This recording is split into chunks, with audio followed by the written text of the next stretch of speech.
Hi guys, good evening. Welcome back once again to the EdWord. I'm your host Eddie, and in tonight's video I will be doing my episode review for the most recent episode of Scream, the TV series, which debuted last night on MTV. Whew, that ending. Wow. I mean, good episode, but that ending especially. Now, before I start going on and on, of course, please be warned that this will be full of big spoilers.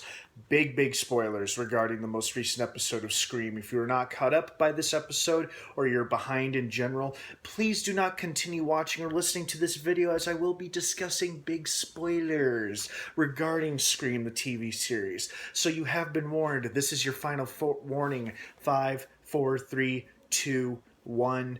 You've been warned.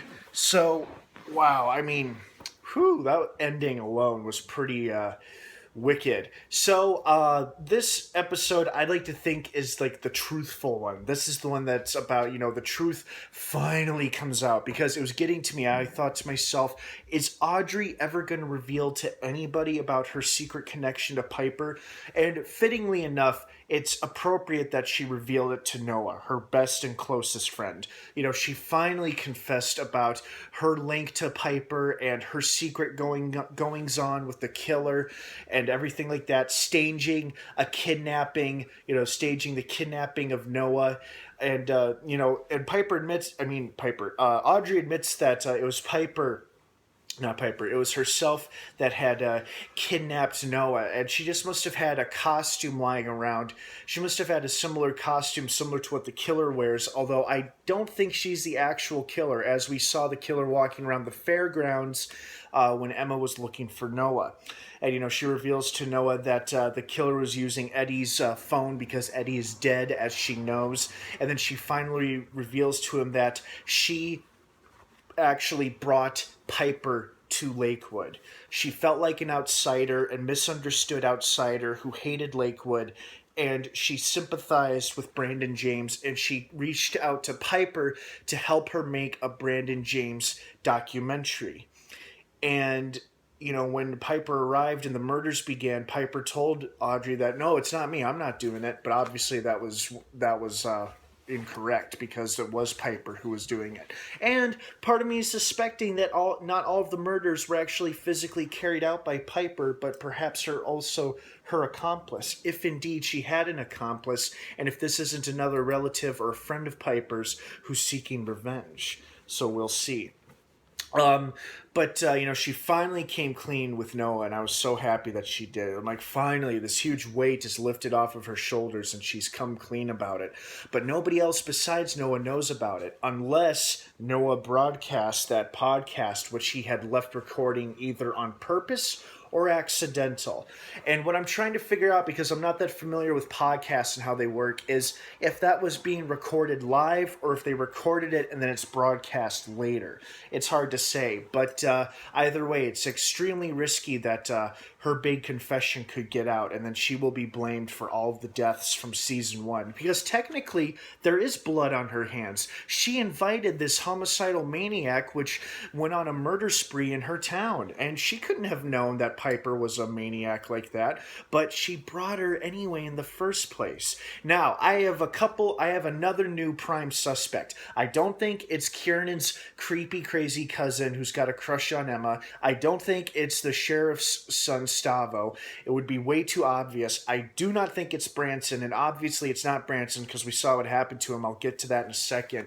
I am beginning to suspect it is the psych teacher, the young, attractive psych teacher who's becoming awfully close with Emma and several other of her students, and she's now secretly having an affair with Branson. I think it's her simply because of the way that Brooke lied to her about sleeping with Branson the night he was murdered to get a reaction out of her, so Brooke could find out if Branson did indeed have anything to do with Jake's death, which I don't think he did, and obviously Brooke thinks the same thing, although it was kind of funny the way she left him tied him up like that. And for a while there, before she started to scare me, I thought, damn, Brooke is kind of a badass in this episode. Like, she's going all out to get the answers she wants. But the teacher's reaction to after she had met with Brooke and left that voicemail on Branson's phone saying, "Call me, Seth, it's me, we need to talk." She was pissed, very angry. Either that she knew Brooke was lying or she thought Brooke was telling the truth. she really was with Branson that night. Although she wasn't, because Branson admitted that that alibi he told the cops was a lie, because he was in that hotel room waiting for Jake to pay him off $10,000 to leave town and never come back again. And, I could see how Brooke would be kind of insulted when Jake would put a price on her. But at the same time, he was also trying to look out for his girlfriend, tell her ex lover to get out of town, give him all this cash, and get out. And which makes me wonder what the mayor's now up to. What shady deal does he have going on now that he's now recruiting Kieran's aunt to his cause? What exactly is going on with him? I don't think it's anything related to the killings, but he's got some shady deal going on. And we'll see as the show continues to unfold. What I thought was really interesting in tonight's episode is when Noah and Audrey thought they were kidnapped and that they were going to be victims of the killer, and they start opening up to each other and confessing to each other. Noah confessing about these feelings he's had for her, but he knows that she won't return those feelings the same way and stuff like that.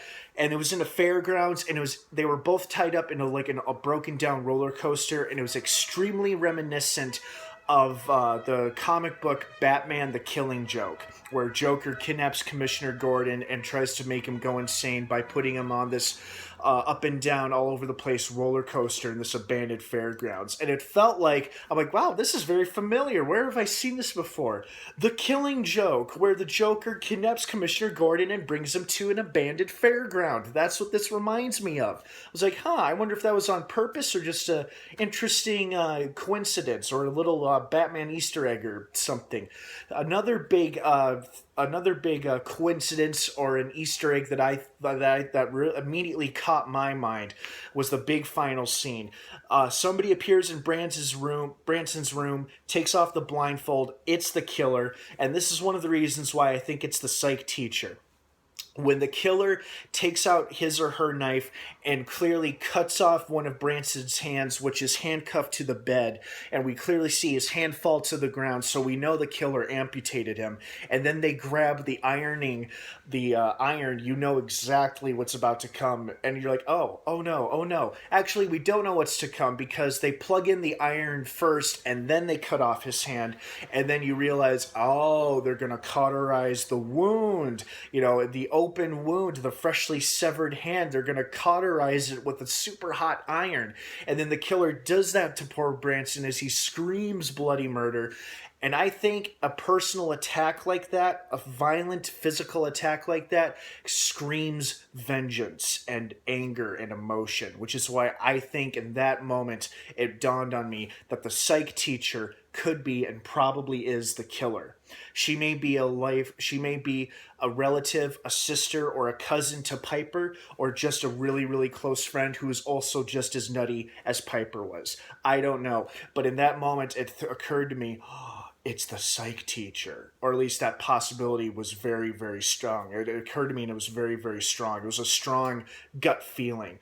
And it was also extremely reminiscent of The Walking Dead, the TV show The Walking Dead Season 1, when Merle is handcuffed on the roof of the building in Atlanta and he's forced to amputate himself with a saw, and later as his allies are looking for him, they find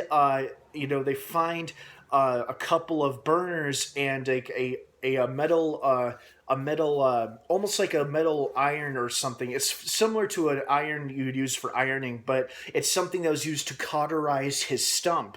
And he did exactly the same thing that they did to poor Branson in this episode. I'm like, is that an intentional Walking Dead Easter egg or just another happy coincidence? I don't know. I got a thrill out of it because it was extremely reminiscent of Walking Dead.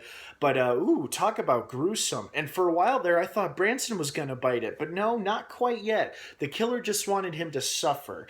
And so Branson still could die now in this season, because now he's severely handicapped with just one hand. And we'll see. Great episode. But man, that ending was, my face was like, So, well, thank you so much for watching this episode review here on the EdWord. I hope you guys are enjoying this season of Scream, the TV series, as much as I am. Don't forget to subscribe to this channel for more review videos as we follow along this season. Check out my Facebook page in the description down below. I think you'll like what you see. What did you guys think of the most recent episode? Did you like it? Did you hate it? Was some parts predictable? Did some parts surprise you and shock you? Please leave your feedback down below in the comments section. Let's please be respectful of one another's beliefs and opinions, of course. Thank you so much for watching. Don't forget, Scream the TV series debuts every Tuesday night now on MTV. Have a great rest of the night. Thanks again for stopping by. And of course, until next time, may the Force be with you.